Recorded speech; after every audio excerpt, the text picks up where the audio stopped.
중국 전기차 제조업체 CEO인 윌리엄 리가 최근에 대담한 자동차 시장 전망을 하나 밝혔습니다.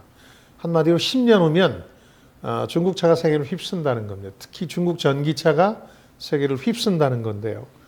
구체적으로 2035년까지 세계 10대 자동차 기업 가운데 절반이 중국 자동차 기업일 것이라는 예측이었습니다. 2023년 말을 기준으로 보면 세계 10대 자동차 브랜드가 이렇습니다. 폭스바겐, 토요타, 스텔란티스. 이건 이탈리아 피아트, 프랑스 푸조, 미국 크라이슬러의 연합체죠. 포드, GM, 벤츠, BMW, 혼다, 현대, 그리고 중국의 SAIC, 상하이 자동차입니다만은 이런 순위입니다. 근데 이건 매출액 순위고, 물론 우리 현대와 기아차를 합치면 세계 3위 수준입니다. 물론 미래 가치까지 반영한 자동차 기업 몸값, 그러니까 시가총액이죠. 증시 시가총액 기준으로는 이 순위가 확실히 달라져 버립니다.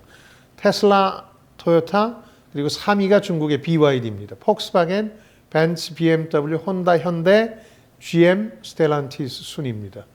중국의 자동차 기업, 특히 전기차 기업 선전이 이미 이런 10대 자동차 기업 리스트로도 확인되고 있는 상황입니다. 자, 그럼 여기까지 등장한 중국 자동차 기업들 면면을 조금 살펴보고 가죠. 전기차 기업으로 확실한 존재감을 심어주고 있는 게 바로 BYD입니다. 니오, 이 윌리엄 리가 CEO로 있는 이 회사는 프리미엄 전기차로 유명한 것이죠. 또 내연기관 자동차로 중국 시장 휩쓸고 있는 SAIC는 상하이 자동차하고 폭스바겐의 합작사입니다. 중국에는 전통적인 국영 자동차 기업 4개가 있는데요. 상하이, 또 FAW, 덩풍, 장안 이렇게 4개가 있습니다. 이들 외에 엑스팽, 리오토 등의 신의 전기차 브랜드들도 생겨나고 있습니다.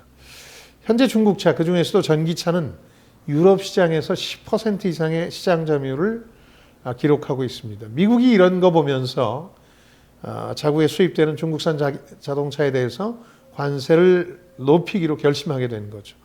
호주의 시장 점유율은 무려 20%가 넘고요. 기타 신흥 시장에서도 수요가 급증하고 있습니다. 무엇보다도 자동차 최대 시장으로 떠오른 중국 내에서는 지금 다른 외국산 자동차가 설 자리가 거의 없어졌습니다. 과거에도 중국 기업 꼭 합작으로만 중국 시장에 외국 자동차 기업들이 진출하도록 하는 준봉쇄 정책을 시행해 왔는데 테슬라 정도는 물론 예외였죠. 지금은 외국 기업들 대부분이 중국 시장 철수를 고려해야 할 정도로 어려워지고 있습니다. 그만큼 중국산 브랜드가 득세하고 있다는 얘기입니다. 2000년 이후 한 20여 년 동안 이 생산 점유율, 생산에서 국가가 차지하는 점유율을 좀 살펴보면 전 세계 자동차 생산 비중이 중국은 1%에서 39%까지 급증했습니다. 이 얘기는 중국산 자동차 기업만 있는 게 아니라 합작사, 외국산 테슬라 같은 경우도 그렇습니다만 이런 것들까지 포함해서 중국에서 생산되는 자동차가 지금 10대에서 4대 가까이 된다는 얘기입니다. 반면 일본은 20에서 12%로 떨어졌고 미국은 15에서 3%로 추락했습니다. 자동차 산업의 주역인 국가들을 중심으로 살펴보게 되면 이렇게 요약할 수 있을 것 같습니다. 1990년대 이후 2010년대까지 일본, 그 후에 독일이었는데 두 나라 모두 최근에 퇴조하는 현상이 역력하고 폭스바겐과 독일 경제 쇠퇴 기미는 제가 따로 한번 정리를 해드린 적이 있었죠. 중국이 이 순간에 주역으로 떠오르고 있다는 느낌이 든다는 뜻입니다. 이 전기차로 미래차가 넘어가는 과정 자체가 순조롭지는 않습니다만은 그 과정에서 승자와 패자가 분명히 나뉘고 있는데 우리 현기차도 물론 잘하고 있습니다. 그러나 장기적으로는 중국 자동차 선전이 더 눈에 띄는 추세가 될 것으로 보이는데요. 전문가들조차 2023년, 2030년까지 중국이 전 세계 자동차의 30% 이상을 차지할 거다. 이건 시장 점유율입니다.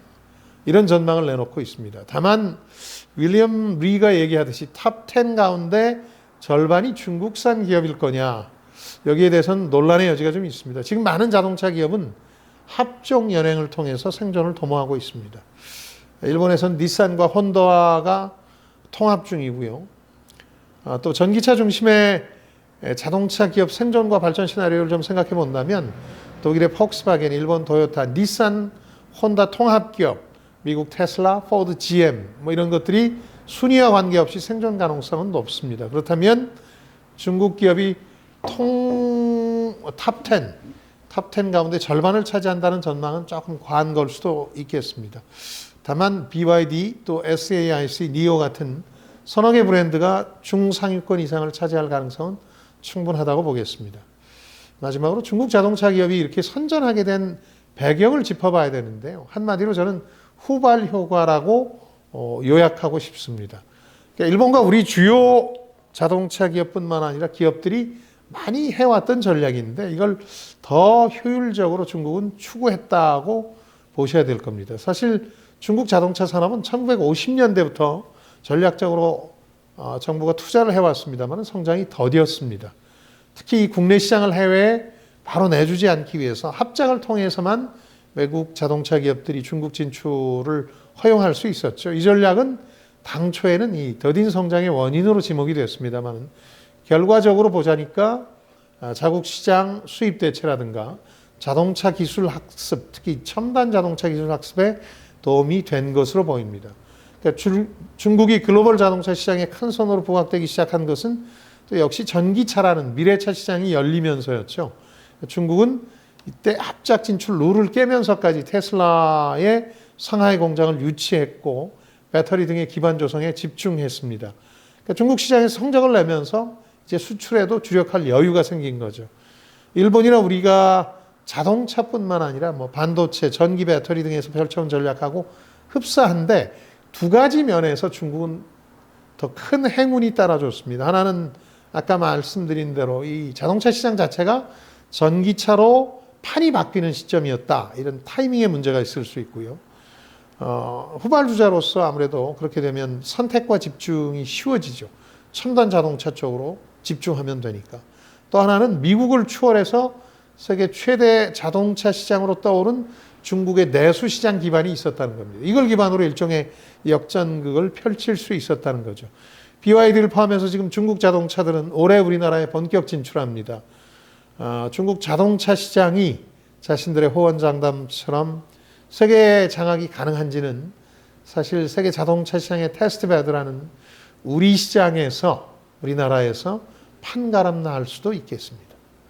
자, 지금까지 김방이었습니다. 저는 여러분들의 성공을 응원합니다. 좋아요, 댓글, 구독 잊지 마시고요. 고맙습니다.